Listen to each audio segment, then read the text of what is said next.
Sois béni, l'ancienne. Nous avons besoin de Jésus. Nous avons besoin de sa présence, Seigneur. Parce qu'aujourd'hui, on vit dans un monde qui ne fait pas de cadeaux. Un monde qui ne fait pas de cadeaux.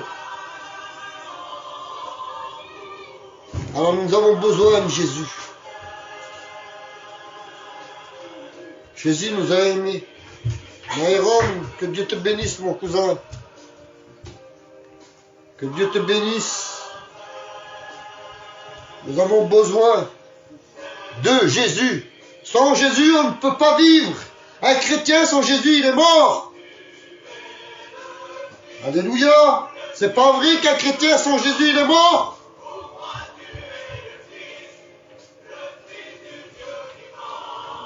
Nous avons besoin de lui aujourd'hui, Seigneur. Avec tout ce qui se passe. Avec tout ce qu'on voit à la télé. On regarde à la télé, il y a 25 petits-enfants qui sont morts. Par un missile lancé, je ne sais pas de où. Seigneur, on nous appelle pour les malades des hôpitaux. Le coronavirus tue des millions de personnes encore. Bonsoir Gilles, que le Seigneur te bénisse. Des accidents partout, des morts partout. Nous ne sommes pas à l'abri de rien. Nous ne sommes pas à l'abri pour ça. Prenons appui sur Jésus. Prenons appui sur Jésus, Seigneur. Nous avons besoin de Jésus.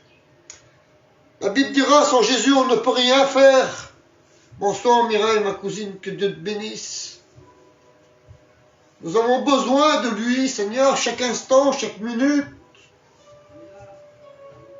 Pas dans le monde qu'on vit, dans le monde qu'on vit. Moi, je vous dis, c'est un monde terrifiant. C'est un monde de peur. Dieu nous montre au travers ces temps qu'il est proche. Il est bien plus proche que même qu'on le pense. Je ne veux pas faire peur, Seigneur.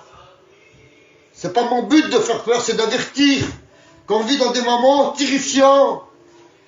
La Bible dit, vous entendrez des bruits de guerre. Et là, on entend des bruits de guerre. Vous verrez des pestes. Il y a eu des pestes. Il y a des pestes encore. On vit dans des moments très difficiles où il faut s'accrocher à la puissance de Dieu.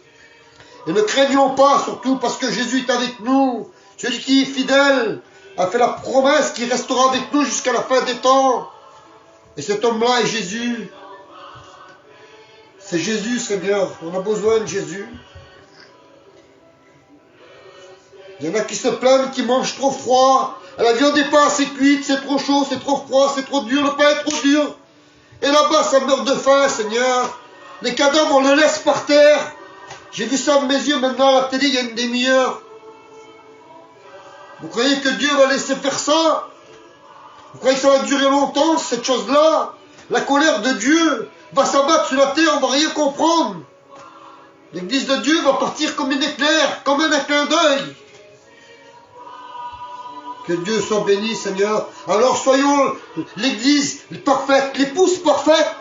Soyons les 5 vierges folles. Pas comme les 5 vierges folles, mais comme les 5 sages. Ayons de la réserve, de l'huile dans nos lampes.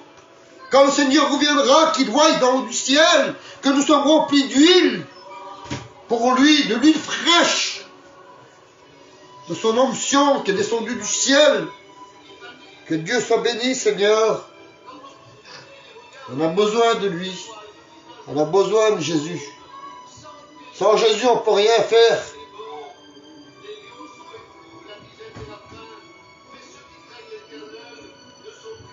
Alléluia. Bonsoir ma tante, que Dieu te bénisse. Rosita, ma tante. On a besoin de lui, Seigneur. On a besoin de lui. Il se passe tellement pas de choses. Tellement pas des peurs. Les gens n'ont pas des peurs. On écoute dans les prédications des fois, là, ça y est, c'est la condamnation, là, c'est... Oh Seigneur, je vous dis de prendre garde, s'il vous plaît, prenez garde. Restons à la parole de Dieu. Restons à la parole de Dieu vivant.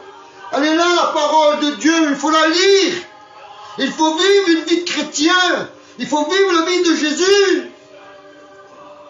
C'est pas comme ça qu'on rentre dans le royaume des cieux, en disant, Seigneur, Seigneur, ouvre-moi. J'ai prêché, j'ai imposé les mains en ton nom, j'ai chassé les démons. Le Seigneur nous dira, enfant d'iniquité, arrière de moi, je ne te connais pas. Je ne te connais pas, Jésus dira. Veux-tu faire partie de cela?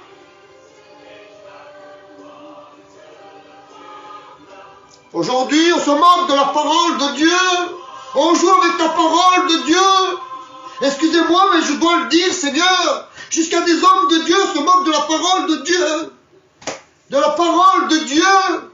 Que ça fait des années et des années qu'ils le servent. C'est quoi ça? C'est pas un jeu, Seigneur. On joue la vie éternelle. On joue notre vie éternelle avec le Seigneur. Soyons choisir le bon, soyons discerner le bon du mauvais. Le Seigneur nous a donné une intelligence, un esprit. Nous ne sommes pas des enfants bêtes à l'heure actuelle. Nous vivons des temps difficiles.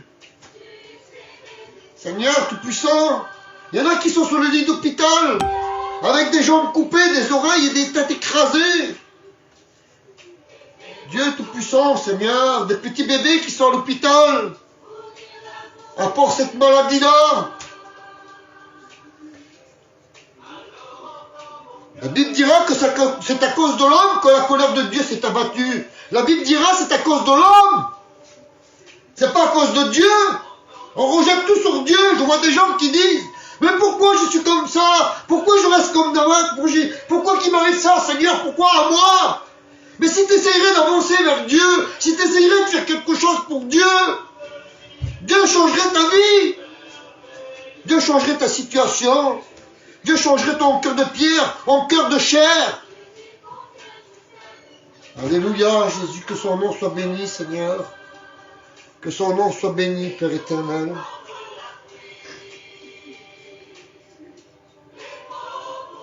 C'est pas facile aujourd'hui. C'est que c'est pas facile. Mais pourtant, quand on a Jésus dans notre vie, c'est facile, Seigneur. Il prend nos fardeaux sur ses épaules. Il prend le fatigue sur lui, la Bible dit. Venez à moi, vous tous qui êtes fatigués, lourds chargés. Il prend nos problèmes sur lui. Il est l'avocat qui intercède auprès du Père. Tu seras abandonné, délaissé des hommes, de ta famille, de tes amis. Mais Dieu ne te laissera jamais. Dieu ne ment pas. Il n'est pas un homme pour mentir, la Bible nous dit. Il est un homme pour se repentir. Il est le Dieu de miracles. Il y a tellement de foyers qui se déchirent en ce moment. Les foyers, Seigneur, les foyers. Les foyers, qu'est-ce qu'ils prennent en ce moment, les foyers? Le diable se régale dans les foyers. On voit tout partir à la perdition. On n'est pas impuissant puisqu'on a Jésus avec. La Bible dira 2, 3 en mon nom, je serai là au milieu de vous. Sachez ce que vous avez demandé, vous l'avez reçu. Seigneur, Jésus-Christ. Un chrétien ne s'affole pas. Un chrétien, ce n'est pas n'importe qui. Un chrétien, c'est un témoin de Jésus-Christ. Ce n'est pas n'importe qui, un chrétien. Ce n'est pas n'importe qui. Mais aujourd'hui, on prend le mot chrétien trop à la légère. On prend trop ça à la légère dans les temps où nous vivons. Seigneur Dieu, je ne comprends pas pourquoi on prend la parole de Dieu aujourd'hui à la légère. La Bible dit dans les derniers temps, il y aura des moqueurs. Jésus va dire à Timothée, dans les derniers temps, il y aura des moqueurs de la parole de Dieu. Pourquoi? Pour satisfaire quoi? Ma gloire à moi d'avoir eu raison sur une personne? Et le regard de Dieu sur moi alors? Je préfère avoir le regard de Dieu favorable comme infavorable. Que Dieu soit béni, Seigneur, que Dieu soit loué. Que Dieu soit loué, Jésus. Que Dieu soit loué. C'est vrai qu'aujourd'hui, certains méconnaissent la valeur qu'ils ont entre leurs mains. C'est vrai qu'aujourd'hui, plusieurs personnes méconnaissent la valeur de la parole de Dieu. Beaucoup méconnaissent la puissance de Dieu. Et c'est dommage, Seigneur. C'est dommage, car le Seigneur va dire à plusieurs passages, gens de peu de foi, gens de peu de foi. Jésus va le citer à plusieurs reprises dans la Bible. Gens de peu de foi. Seigneur, Jésus même va dire, si vous avez un petit grain de sel, comme ça, de moutarde, de foi, vous direz à cette montagne, jette-toi de là, elle se jetterait dans l'eau. Et Seigneur, ça nous suffit ta parole. On te croit sur parole, Jésus. On sait ce que tu es, Seigneur. On sait ce que tu as fait à la croix du Calvaire. Tu as pris nos péchés. Tu as pris nos iniquités. Tu t'es mutilé. On t'a mutilé pour nous, Seigneur. Quel homme va faire ça aujourd'hui? Quel homme? Personne, Seigneur. Personne, Jésus. Si je voulais dire, mes frères et sœurs, je voulais vous dire que Dieu n'est pas un jeu. Dieu est bien là. Il est présent là au milieu de nous. La Bible dit 2-3, je suis au milieu de vous. La Bible dira dans Matthieu 24 qu'il y aura des temps difficiles. Le Seigneur sera obligé d'abréger les jours. Tellement que ce sera dur pour l'homme à supporter ces jours-là. Ces jours-là, Seigneur, Jésus. J'aimerais rendre grâce au Seigneur avant de prier Dieu pour cette réunion de ce soir. Pour bénir la réunion de ce soir, Seigneur. Priez, mes frères et sœurs, soyez bénis. Priez Dieu. Seigneur, je te rends grâce, je te remercie, Seigneur. Parce que, Seigneur, nous sommes encore là pour te louer. Seigneur, nous voulons prendre la bonne part, comme Marie l'a pris, Seigneur, à tes pieds. Nous voulons te suivre, Seigneur, dans les bons comme dans les mauvais jours, Seigneur. Et ne pas te laisser, Seigneur, pour les choses du monde, les tracas, les soucis de ce monde, Seigneur. Veulent nous ramener en arrière, Seigneur, nos pensées, Seigneur. Nos péchés que nous avons commis, Seigneur, ils sont effacés par ton sang, Jésus. Et je te rends grâce ce soir, Seigneur, de bénir cette réunion, de mettre ta présence, Seigneur, dans chacun de nous, Jésus, et de faire comprendre par ton esprit, Seigneur, sur quoi, Seigneur, que tu veux que nous parlons ce soir, Seigneur. Que ça soit conduit par l'esprit, non par la chair, mais par le Saint-Esprit, Seigneur, qui vient en nous. Bénis chacun, Seigneur, des frères et sœurs, amis qui sont là, Père. Bénis-les, Seigneur, dans leur vie, Seigneur. Sanctifie-les, Seigneur, parce que tu es le Dieu de puissance, de miséricorde, Seigneur. Tu fais grâce à l'âme, tu dis dans ta parole, Seigneur. Tu connais chaque problème, Seigneur. Alors je remets cette réunion entre tes mains, Seigneur. Sois béni, loué, Seigneur. Amen, Jésus, sois loué, Dieu d'Israël. Amen, Seigneur. J'aimerais prendre un sujet ce soir et parler sur la femme adultère. La femme adultère. Pourquoi la femme adultère? C'est parce que il y a une faille là-dedans. Lorsqu'on lit bien la Bible avec esprit, on comprend que Dieu nous montre des choses. Des fois, quand on veut lire tellement vite, tellement pressé, on passe à côté des choses. Il faut qu'on lit la Bible avec l'esprit de Dieu. Et il faut que Dieu nous éclaire à comprendre que là-dedans, le Seigneur n'a jamais failli dans sa parole. Il faut que nous soyons des hommes et des femmes comme ça, ne point faillir dans les choses de Dieu. On va lire le premier verset au chapitre 8. Jésus se rendit de la montagne des Oliviers, mais dès le matin, il alla de nouveau dans le temple. Et tout le peuple vient à lui, s'étant assis, il enseigna, et alors les scribes et les pharisiens amenèrent une femme surprise en adultère. Il la plaça au milieu du peuple, et ils dirent à Jésus, Maître, cette femme a été prise en adultère, en plein flagrant délit d'adultère. Moïse, dans sa loi, a ordonné de lapider de telles femmes. Toi, que dis-tu? Ils disèrent cela pour l'éprouver, afin de pouvoir l'accuser. Mais Jésus, s'étant baissé, écrivait avec son doigt sur la terre. Comme il continua à l'interroger, Jésus se leva et dit, que celui qui n'a de vous, qui est sans péché, jette la première pierre sur elle. Et s'étant de nouveau abaissé, il écriva sur la terre. Et quand il descendait, quand ils attendirent cela, accusés par leur conscience, écoutez bien, accusés par leur conscience, ils se retirèrent un à un, les plus âgés au dernier, jusqu'au plus jeune. Et Jésus resta avec la femme qui était là au milieu avec. Et alors, étant relevé, il ne voyait plus que la femme. Jésus lui dit, femme, où sont ceux qui t'accusent? Personne ne t'a-t-il condamné? La femme répondit, non, Seigneur. Et il lui dit, Jésus, je ne te condamne plus, pas non plus. Va et ne pêche plus. Amen. Gloire à Dieu. Gloire à Dieu. Nous voyons que là, le Seigneur, il est debout. Premièrement, il est debout contre un mur. Il savait qu'ils allaient venir. Il savait qu'ils allaient venir l'accuser. Alors ils ont pris une femme en plein flinguant délit d'adultère, en essayant de piéger le maître, parce que par tous les moyens, ils essayaient de piéger Jésus. Ils essayaient de le piéger par toutes leurs ruses. Et vous savez, ces hommes-là, c'était des hommes de loi. C'était des hommes de loi. Ce n'était pas n'importe qui, c'était des hommes de loi, Seigneur. C'était des hommes de loi qui pratiquaient la loi de l'Ancien Testament de Moïse. Et alors lorsque ils vont amener cette femme vers Jésus, ils vont dire, nous avons surpris cette femme en plein flagrant délit d'adultère. Que dis-tu de toi? Que dis-tu de toi? Jésus ne parle pas. Jésus n'a pas parlé, il s'est baissé, il a écrit sur la terre, on ne sait pas quoi. Mais Jésus a écrit un mot sur la terre. Il y a un mot qui me revient dans la Bible à plusieurs reprises. Il est ici, ce mot. Ce mot, il est ici. Il est ici. Accusé, coupable. Accusé, coupable.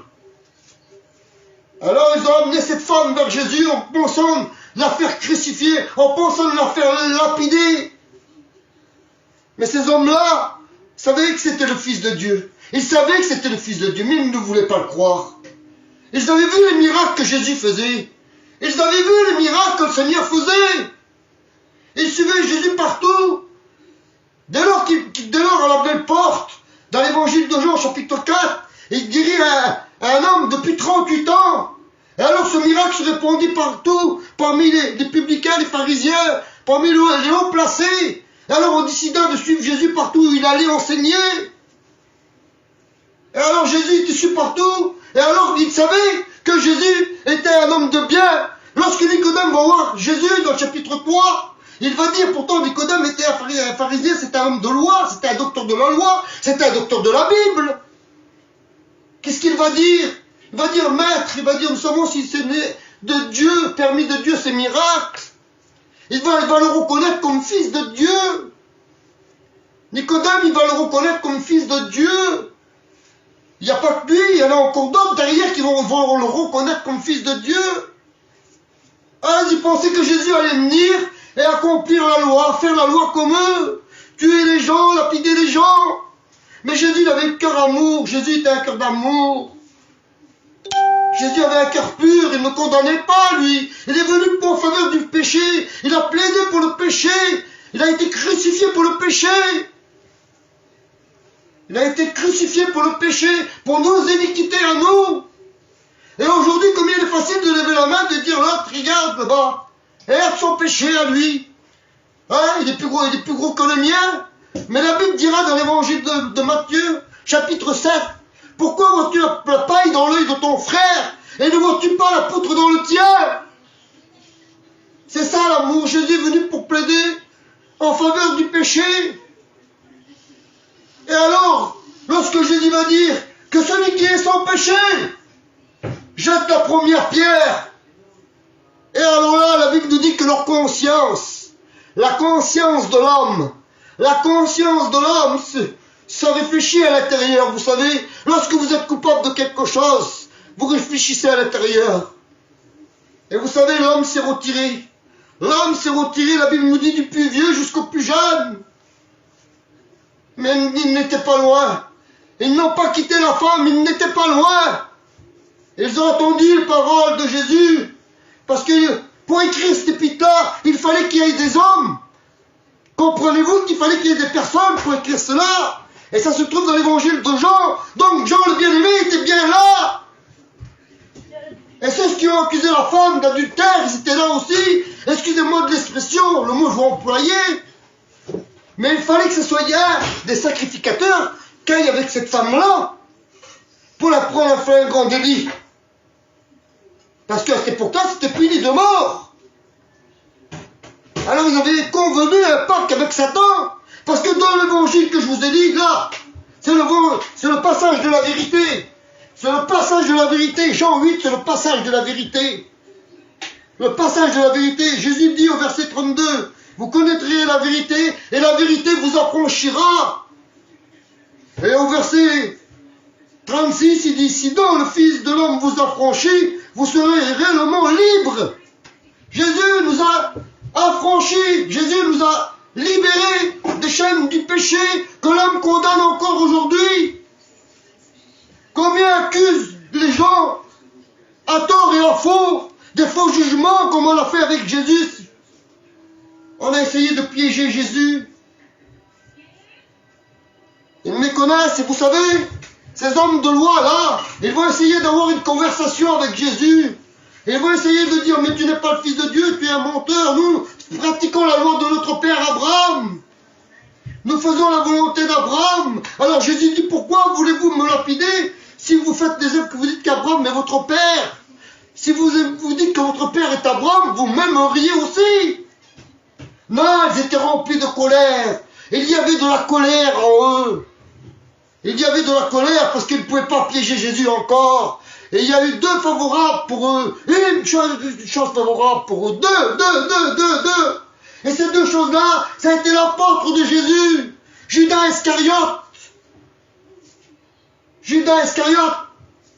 Peu longtemps après la Pâque, avant la Pâque, le diable s'est accaparé de Judas, le disciple du Seigneur. Pour 32 liers, il a livré le sang innocent. Aujourd'hui, combien livré leurs frères pour un peu d'argent? Aujourd'hui, on tue des gens pour 20, 30 euros. On tue des gens pour rien du tout des fois. Pour un oui et un non. Et leur but, c'était de faire mourir Jésus. Mais Jésus veut dire un peu plus bas. Je connais bien le verset, le texte, mais je vais vous le dire. Jésus dit au verset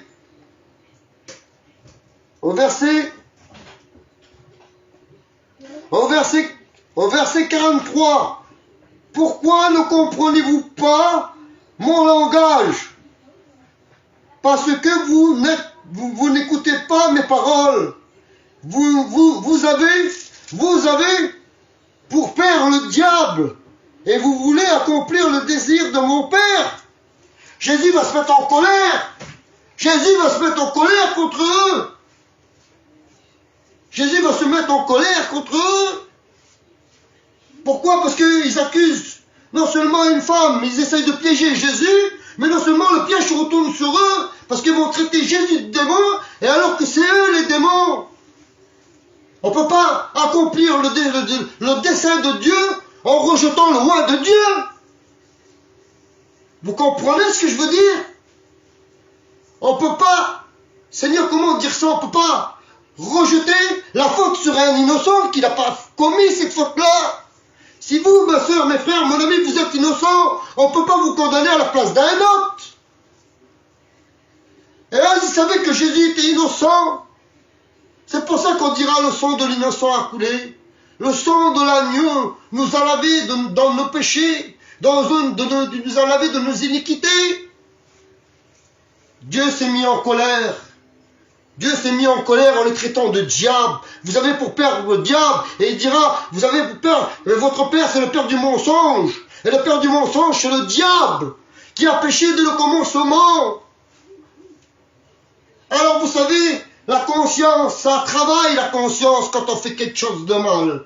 Quand on a fait quelque chose qui n'est pas bien, hein, on se retire un en disant, alors le plus vieux qui était dedans, le plus haut placé qui a amené la femme en disant, que dis-tu de toi-même, devons-nous la lapider ou pas? Alors là, ça va pas aller dans sa tête. Il va lui dire, mais c'est vrai ce que Jésus a dit. C'est vrai ce que Jésus a dit. C'est vrai ce que Jésus a dit dans son cœur, il va penser. C'est vrai ce qu'il a dit. Moi, je pratique la loi, je dis la loi. Et cet homme, il dit la vérité. J'ai péché, moi aussi. Pourquoi voulais-je faire lapider cette pauvre femme? Pourquoi la faire lapider? La conscience de l'homme, elle a travaillé. La conscience de l'homme, par un mot que Jésus avait dit, un seul mot de Dieu, que celui qui n'a jamais péché jette la première pierre. Et je peux vous dire que je peux la jeter, la première pierre. Il faut pas me prendre une pierre de 300 kilos, je peux la jeter aussi même. Mes péchés ne seraient pas assez lourds avec la pierre pour jeter. Et la Bible dit qu'il délaisse obtient miséricorde. Je reconnais mes fautes devant Dieu. Mais nous avons un Dieu de pardon. Dieu va dire à cette femme, va et ne pêche plus, de peur qu'il ne t'arrive encore plus, parce qu'elle se condamne elle-même. Et parfois, c'est vrai qu'on se fait attention, il faut être très prudent, on se condamne nous-mêmes. On se condamne nous-mêmes. Heureusement qu'il l'a emmené à Jésus, Seigneur.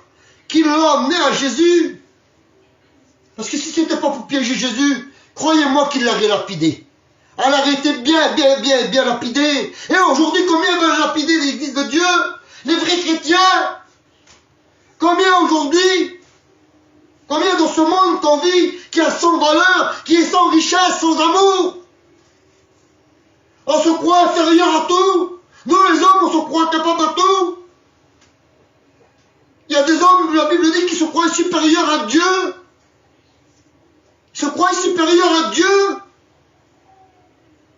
Mais Dieu n'a pas envoyé la haine. Dieu a envoyé l'amour qui bannit la haine dans ton cœur.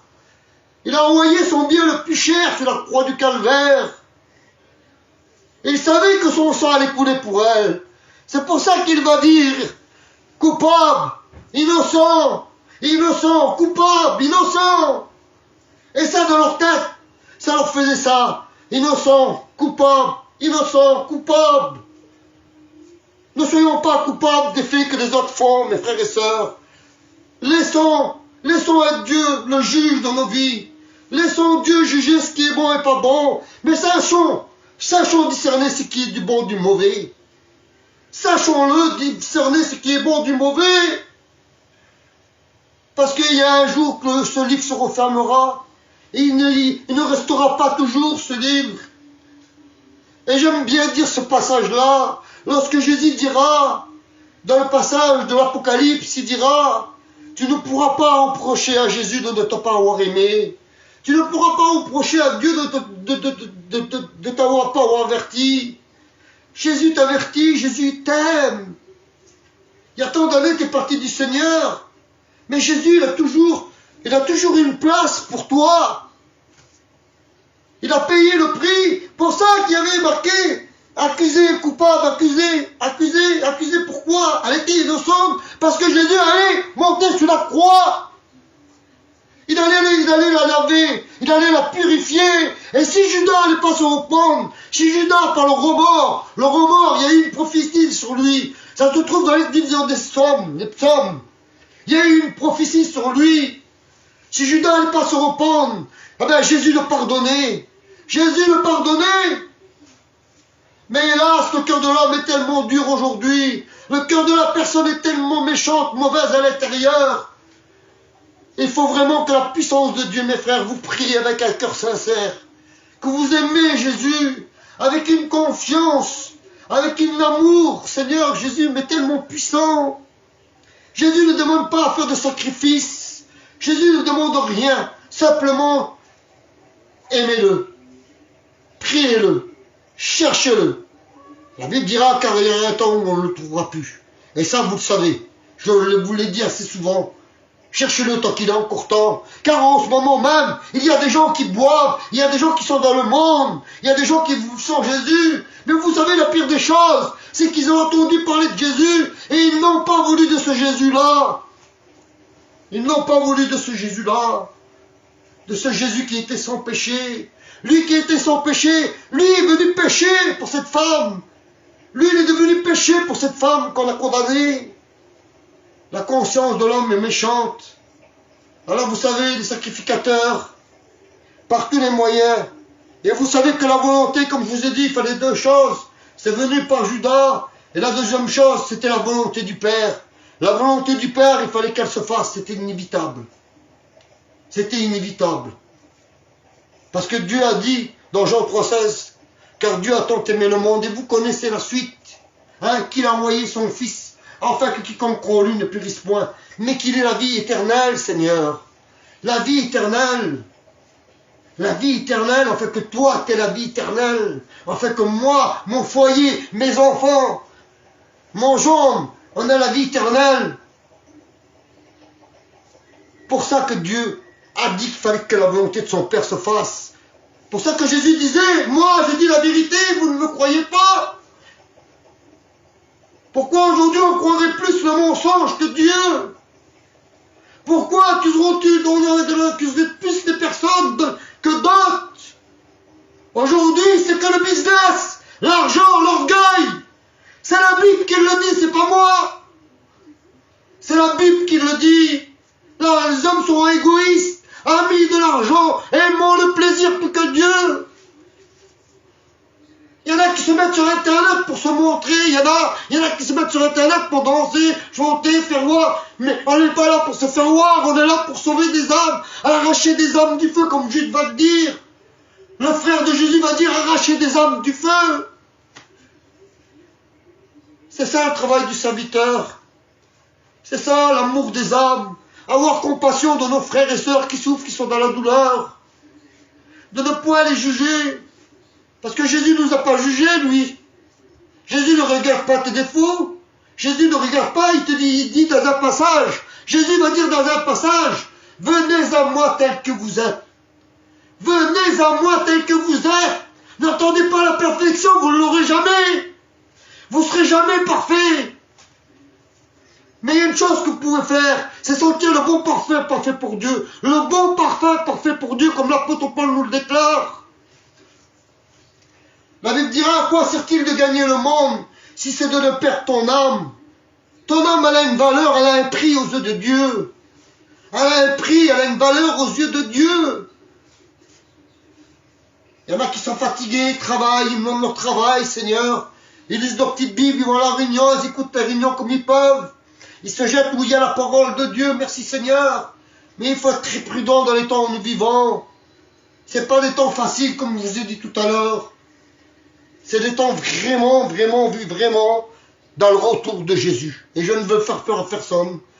Mais nous vivons le retour de Jésus.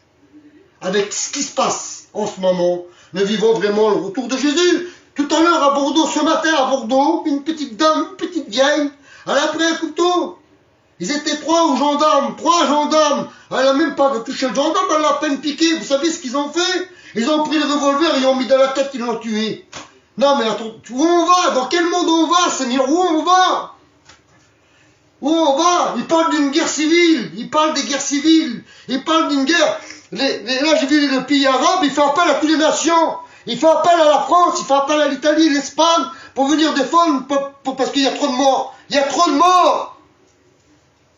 Alors prenons garde, la Bible est accomplie, la Bible s'accomplit de jour en jour. Dieu est bien plus proche que l'on le pense. Alors soyons garder notre foi, soyons être sages devant Dieu, soyons être humbles devant Dieu, soyons s'humilier devant le Seigneur. Reconnaissons nos défauts quand on a tort, reconnaissons nos torts. Mais quand on a raison, on a raison. Même si on a raison, on ne dit rien. Dieu sait qu'en nous, on a raison. Dieu connaît les cœurs. Dieu voit au cœur. Dieu regarde tout de nous. Il connaît tout de nous. Dieu sait tout de toi.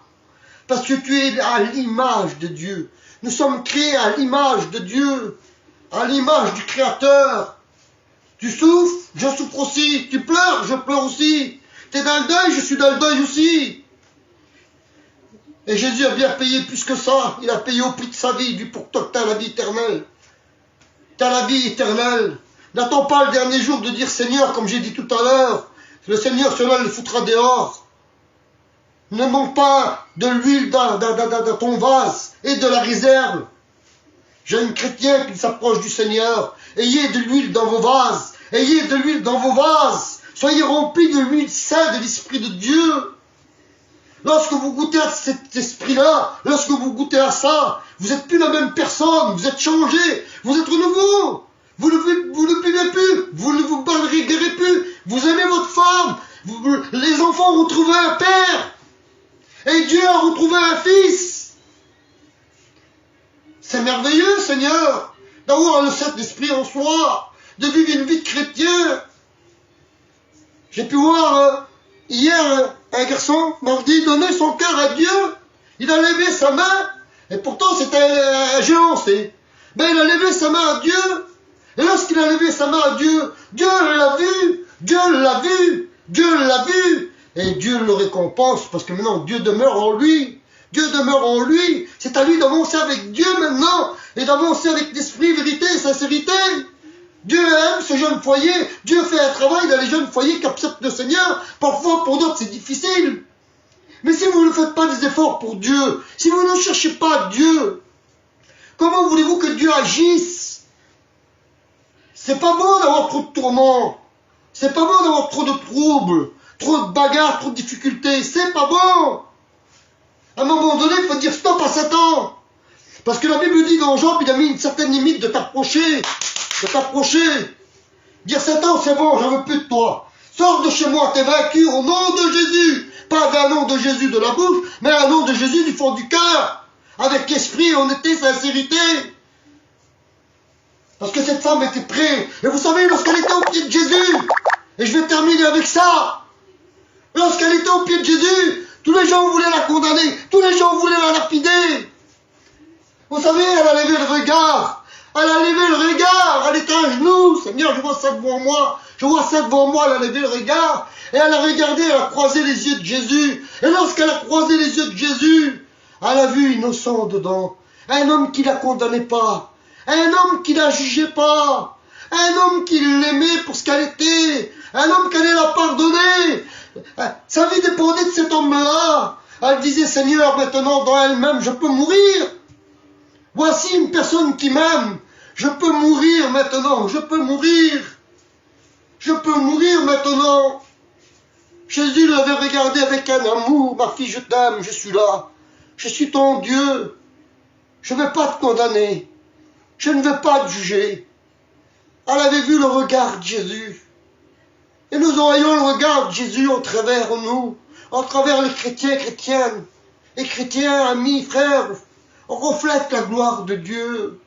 Et cette femme avait vu que Jésus ne la condamnait point, qu'il n'y avait point de culpabilité, car le regard de Jésus, elle avait regardé Jésus. Et lorsqu'elle a levé les yeux, elle a vu un homme qui n'avait point de haine en lui, qui avait point de haine, qui ne la condamnait pas, il ne l'avait jugé pas, mais au contraire, il allait payer le prix à la croix pour elle.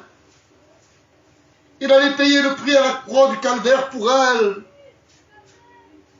Que Dieu soit béni pour cela.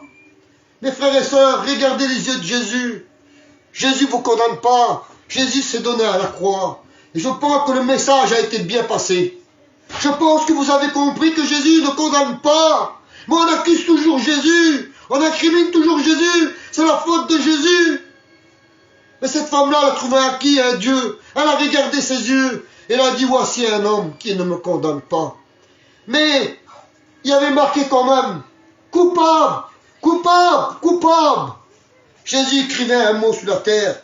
Accusez, accusez, accusez. Vous accusez une femme. Et alors c'est vous les auteurs. C'est vous les principaux auteurs. C'est vous. C'est vous qui accusez cette femme. Que Dieu soit loué, Seigneur. Que Dieu soit béni. Ne soyons pas de ces personnes-là. Ne soyons pas de ces personnes-là, de ces hypocrites. Vous savez comment on va les appeler? Les hypocrites, faiseurs de cinéma, faiseurs de comédie. Alors mes frères et sœurs, voilà, il y a quelques cas présentés devant Dieu. Je pense que ce message a été bien passé, Seigneur. Que nous avons un Dieu qui ne nous juge pas. Un Dieu qui plaide en faveur du péché. Il a venu, il s'est donné en rançon. Il a payé le prix pour cette femme-là. Il paye encore pour des personnes. Il paye encore pour des personnes aujourd'hui, à l'heure actuelle. Son sang n'a pas coulé en vain. Le sang de Jésus coule encore. Pour vous, pour moi, pour le péché de quiconque croit en lui.